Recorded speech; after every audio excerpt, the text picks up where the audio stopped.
la délibération, notamment sur la phase 3 et 4, puisqu'ils veulent absolument avoir le RER toulonnais. Alors ce RER toulonnais qui va aller en effet de Carnoul à Saint-Cyr. Et pourquoi ce RER toulonnais? Je pense que vous l'avez pointé du doigt. C'est vrai que Toulon est une ville saturée, saturée en population. Hubert Falco l'a dit publiquement, il ne veut pas dépasser les 180 000 habitants. Hein, donc maintenant, ça y est, on est à 180 000. Donc il y a une pression de la population à venir s'installer, etc. Donc du coup, évidemment, si on ne peut pas s'installer sur Toulon, il va falloir s'installer sur les abords. Et vous savez aussi très, très bien que Toulon, au niveau circulation, est complètement saturé.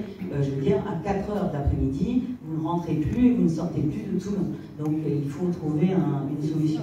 Donc la majorité, ce qu'ils espèrent, enfin c'est ce que j'ai compris, c'est faire ce RER toulonnais, mais ils ne sont absolument pas, je crois, favorables à la phase 3 et 4, mais ils s'engagent pour avoir les moyens de le faire. Voilà. C'est le piège du RER toulonnais, parce que... Et donc, ils ont un avis favorable de la population par rapport à ça. Mais il fait partie du projet global. Or, oui. Le RER toulonnais, comme je l'ai dit dans mes propos, va desservir les mêmes communes qu'actuellement le TER. Or, on sait, en tout cas, moi j'en fais souvent l'expérience parce que je me prends le TER, il est très souvent à rouler à vide.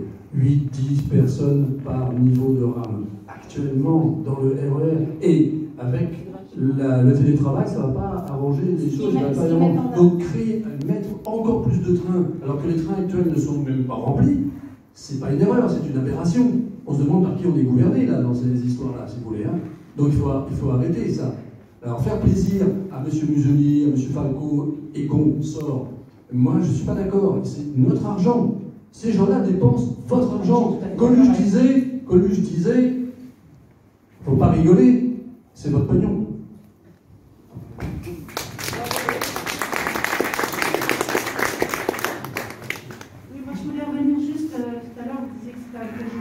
Donc il fallait effectivement voir dans sa globalité. Donc je pense que pour lutter contre ce projet, il faut aussi le faire de façon globale.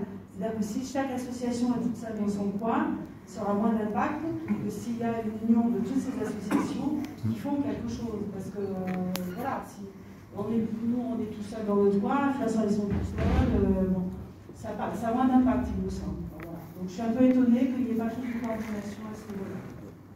Le problème, c'est le nombre, c'est-à-dire qu'on est en rapport avec les bureaux, les conseils d'administration des autres associations, mais derrière, au MUI, ça a fondu. Ils sont en phase 4. Nous, on est en phase 4 aussi. On a eu la chance d'être aussi nombreux aujourd'hui, mais on pouvait être 5 ou 6, comme ils le sont là-bas. Les gens, on leur a dit, quand M. Macron est arrivé au pouvoir, il a dit qu'il y a plus d'argent, on arrête les grands projets nouvelles.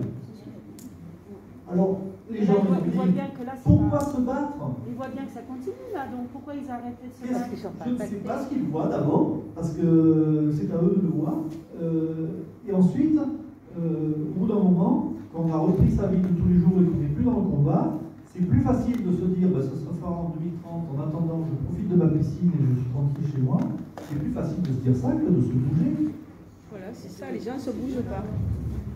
Ils s'en foutent complètement. Qu'est-ce que font les grandes associations